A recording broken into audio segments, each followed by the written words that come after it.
Okay, let's take a look at Derek's swing here.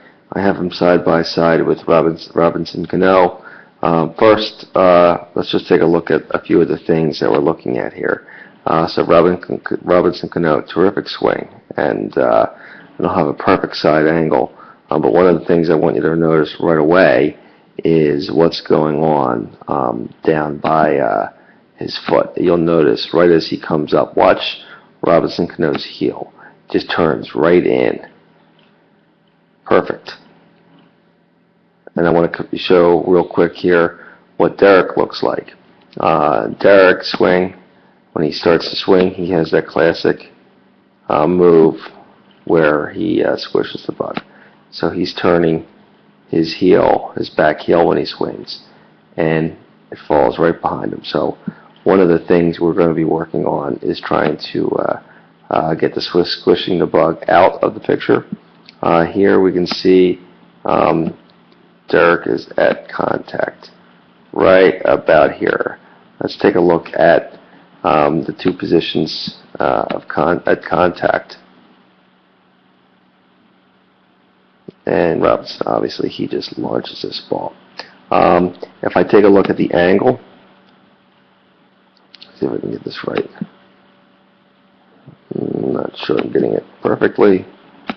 That seems like that's about right. That's 100 degrees. That's obviously pretty good. If we do the same thing for Derek, I have a feeling we will probably pull up. It'll be a different degree, more like 120 is my guess. 111. I'm not sure I got that right. I think it's probably more up there. Let me clear that out.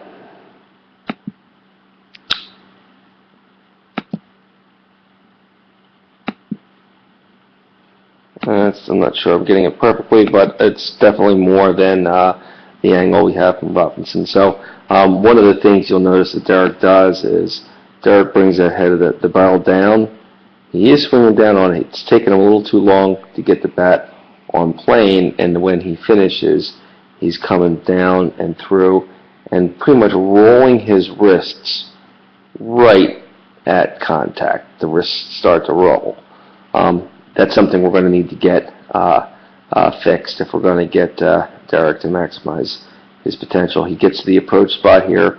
We're going to have to slide his hands forward before he brings them around and put off the wrist roll.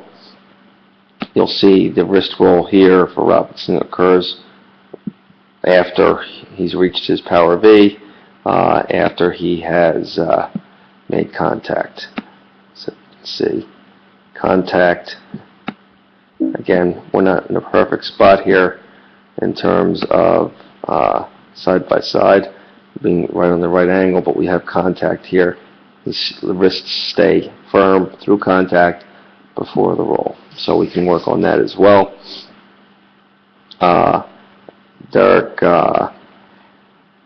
let's take a look at how long Derek's swing is. I'm going to reverse, go back to the single screen so I can see more of Derek's swing. So if I get him at, we're going to call that the approach, right when his bat is parallel to the ground.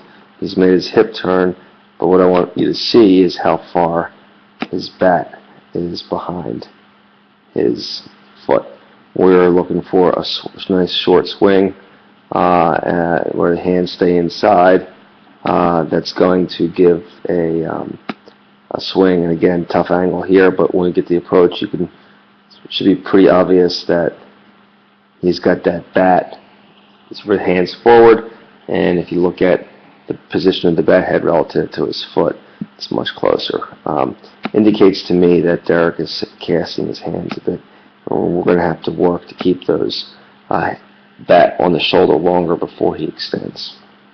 There's a few more things, but let's not overload. His head position is not too bad. One of the things we'll look at is once he lands, that foot plant was right there. I'll put an oval around his head just to see how much more movement there is. We should be rotating around his axes right now, and once he rolls his wrist, he drops his head down and away. I think if we can get him to get his bat on plane sooner, and finish higher, his head will probably stay in position. I think that'll be it for now.